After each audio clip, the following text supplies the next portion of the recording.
بسم اللہ الرحمن الرحیم۔ السلام علیکم خواتین و حضرات۔ قرآن مجید میں ایک بڑی خوبصورت درجہ بندی ہے قرآن کی صورتوں کی تفہیم کے حوالے سے، جن کو مکی اور مدنی میں تقسیم کیا جاتا ہے۔ تو مکی صورتیں قرآن میں کون سی ہیں اور مدنی صورتیں قرآن میں کون سی ہیں، یہ بڑی خوبصورت ایک معلومات کی بحث ہے محدثین نے اور مفسرین نے جو کی ہے، اور اس میں انسان جیسے جیسے جانتا جائے تو بڑی بڑی خوبصورت چیزیں عقل میں فہم میں کھلتی ہیں۔ خاص طور پہ علم الاعداد کے جو علماء تھے انہوں نے تو بڑی لطیف اس پہ اشارات لکھے ہیں، لیکن میں اختصار کرتے ہوئے آپ سے یہ شیئر کرنا چاہتا ہوں کہ قرآن مجید میں مکی صورتوں اور مدنی صورتوں کے مزاج میں کیا فرق ہے۔ پہلی بات تو ہمیں یہ ذہن نشین رکھنی چاہیے۔ عام طور پہ جو مفسرین بیان کرتے ہیں وہ یہ ہے کہ مکی صورتوں میں عموماً احکام نہیں ہیں، عموماً نصیحت ہے، یعنی ان میں زیادہ آپ کو فکر آخرت کے عذاب کے بارے میں، اللہ تبارک و تعالیٰ کے وحدہ لا شریک ہونے کے بارے میں، اور ایمان کی تقویت کے بارے میں، اور ثابت قدم رہنے کے بارے میں، موت کے بارے میں، ملائکہ کے بارے میں، اور گزری ہوئی اقوام پہ جو عذاب اور جو مختلف حالتیں گزری ان کے بارے میں، آپ کو عذاب کے بارے میں، وعید کے بارے میں، یہ چیزیں زیادہ مکی صورتوں میں ملیں گی۔ اور مدنی صورتیں جو ہیں بالعموم ان میں احکام پائے جاتے ہیں، گو کہ ان میں بھی نصیحت ہے، ان میں بھی آخرت کے متعلق، عذاب کے متعلق، اجر کے متعلق، نیکی کے متعلق آپ کو بکثرت یہ چیزیں ملتی ہیں، لیکن عموماً ان کا جو مزاج ہے وہ احکام کا ہے۔ اس لیے یہ ایک بنیادی جو فرق رکھا جاتا ہے وہ مکی صورتوں میں اور مدنی صورتوں میں یہ رکھا جاتا ہے۔ یعنی چونکہ مکہ میں جس وقت مسلمان تھے اور جو مکہ کے گرد و نواح تھا اور مکہ میں جن لوگوں کو دعوت دی جا رہی تھی، آپ صلی اللہ علیہ وآلہ وسلم ان کو جس مضمون کے ساتھ راغب اسلام کرتے تھے، ان کا زیادہ تعلق فکر سے تھا، سوچ سے تھا، ایمان کی تقویت سے تھا، فکر آخرت سے تھا۔ لیکن جس وقت آقا پاک صلی اللہ علیہ وآلہ وسلم مکہ سے ہجرت کر کے مدینہ میں تشریف لے آئے تو یہاں آپ نے تشریف لا کے ایک اپنی مرضی کی معاشرت تشکیل دی، اور اس میں آپ نے قبائل کے ساتھ معاہدے کیے، ایک ریاست کی بنیاد رکھی، آپ نے وہاں پہ ایک فوج کو منظم کیا، عدالت ہوئی، قبائل کے ساتھ جنگیں ہوئیں، مختلف ممالک کے ساتھ معاہدے ہوئے۔ تو اس سب تناظر میں احکام کی ضرورت تھی، جس کے لیے اللہ تبارک و تعالیٰ نے قرآن مجید میں احکام کثرت سے ارشاد فرمائے۔ اس لیے جب آپ احکام کی صورتیں پڑھتے ہیں تو ان میں آپ کو بکثرت مدنی صورتیں ملتی ہیں۔ ایک تو یہ بنیادی اس کا ایک لطیف سا نکتہ ہے جو اپنے ذہن میں رکھنا چاہیے۔ دوسرا اس میں صورتوں کے مکی اور مدنی ہونے کی جو کیٹاگرائزیشن ہے کہ کس طرح ان کو کیٹاگرائز کیا گیا ہے مکی صورت اور مدنی صورت کے طور پہ، تو اس میں امام جلال الدین سیوطی نے قرآن مجید کے علوم کے متعلقہ جو ان کی شورۂ آفاق کتاب ہے الاتقان، اس میں انہوں نے اس کو 3 طرح سے کیٹاگرائز کیا ہے۔ اس کے انہوں نے 3 اقوال لکھے ہیں۔ پہلا قول تو انہوں نے یہ لکھا ہے کہ ہجرت سے پہلے والی جتنی صورتیں ہیں وہ سبھی مکی صورتیں کہلائیں گی، اور جو ہجرت کے بعد والی صورتیں ہیں وہ سبھی مدنی صورتیں کہلائیں گی۔ لیکن جو دوسرا قول ہے، دوسرے قول میں یہ ہے کہ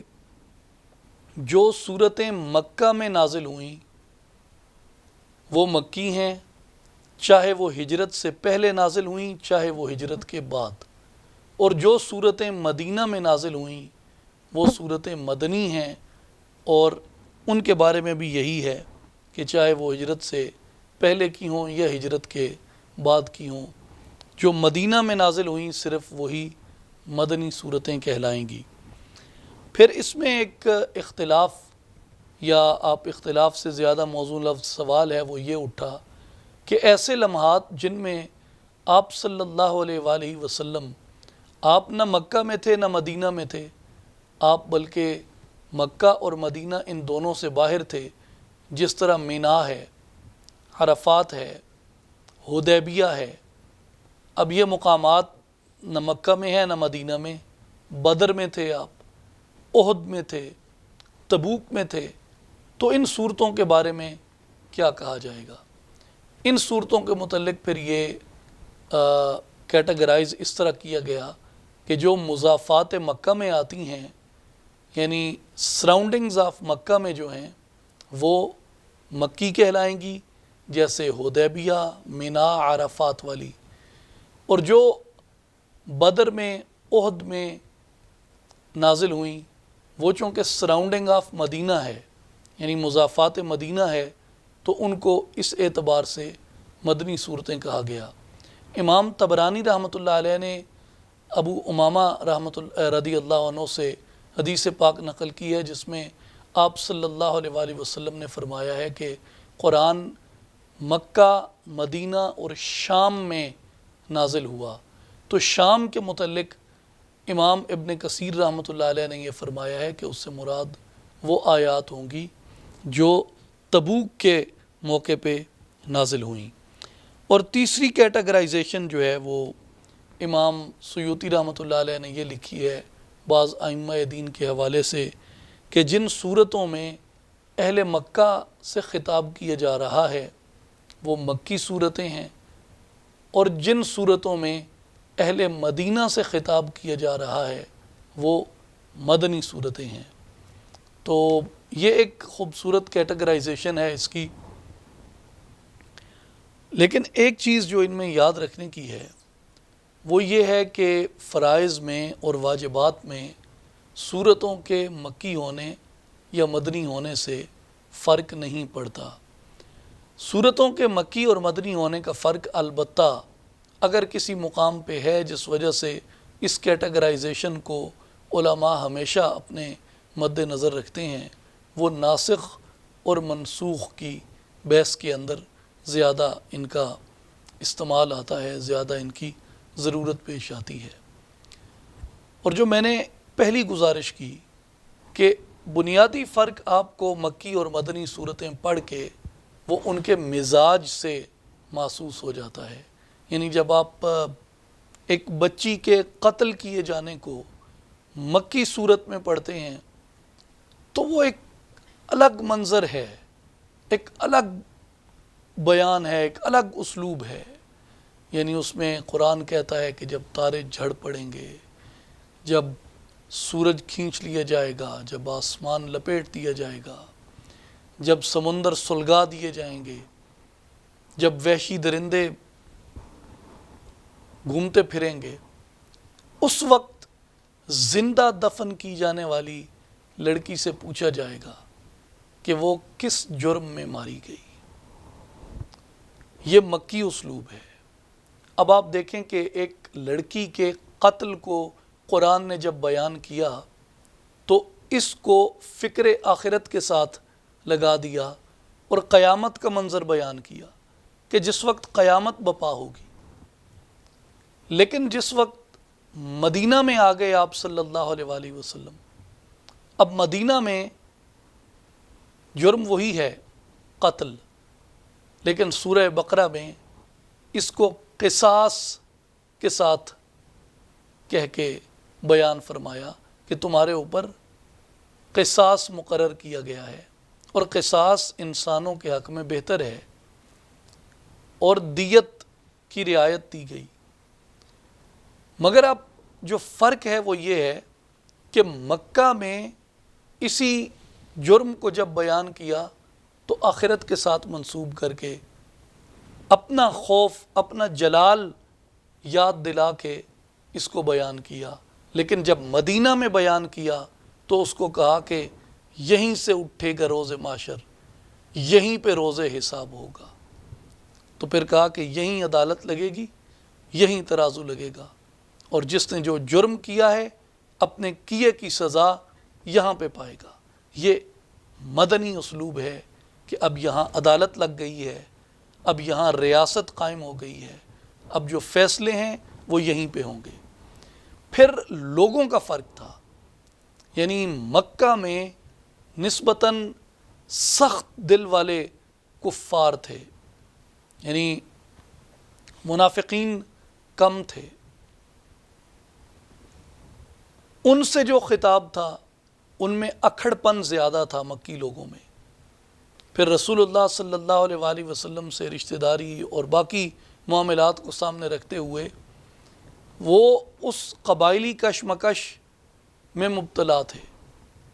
جبکہ اس کے برعکس جب آپ صلی اللہ علیہ وآلہ وسلم مدینہ میں جلوہ فرما ہوئے تو مدینہ کے لوگوں میں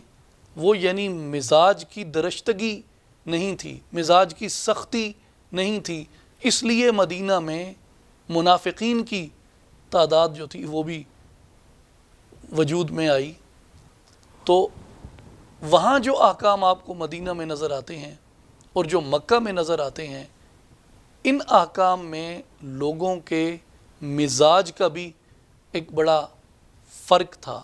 پھر آپ صلی اللہ علیہ وآلہ وسلم کے ادب کی، تعظیم کی، حضور کے احترام کی، حضور علیہ الصلوۃ والسلام کے ارادے، حضور کے خیال کی حرمت کی، حضور کے باقی آپ سے مطلب آگے نہ بڑھنے کے متعلق، حضور کے سامنے آواز کتنی رکھنی ہے، یعنی وائس پچ کتنی ہوگی، یہ جتنے احکامات تھے یہ مدینہ میں آئے، اس لیے کہ مدینہ میں آڈینس ڈیفرنٹ تھی اور جو مکہ میں آڈینس تھی وہ ڈیفرنٹ تھی۔ قرآن مجید کی یہ جو کیٹاگرائزیشن ہے مکی اور مدنی،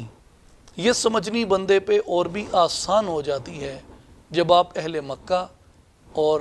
اہل مدینہ کے مزاج کو سامنے رکھ کے غور و فکر کرتے ہیں۔ تو اب یہ ساری جو باتیں ہیں ان کو اگر ہم سمیٹیں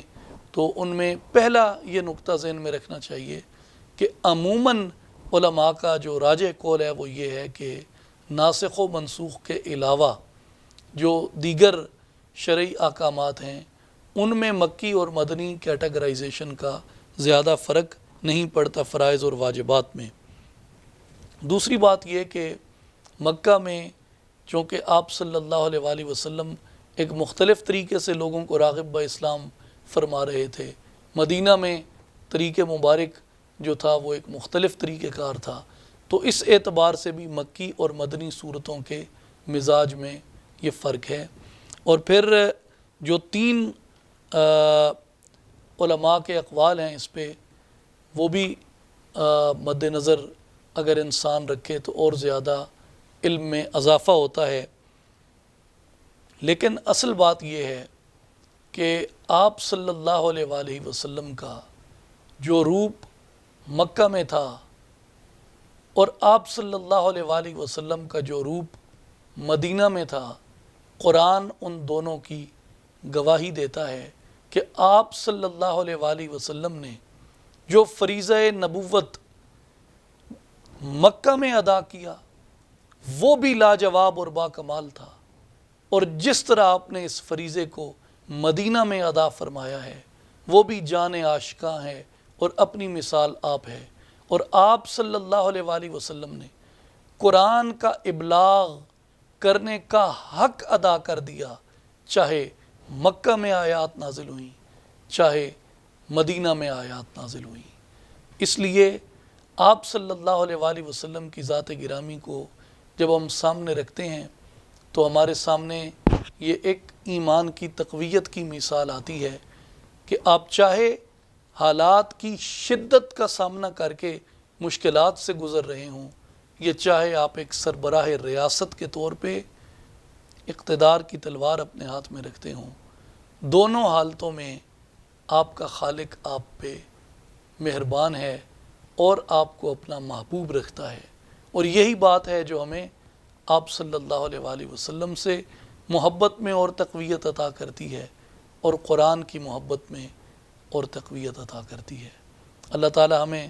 قرآن کریم کو سمجھنے کی، اس پہ عمل کرنے کی، اسے فروغ دینے کی توفیق عطا فرمائے۔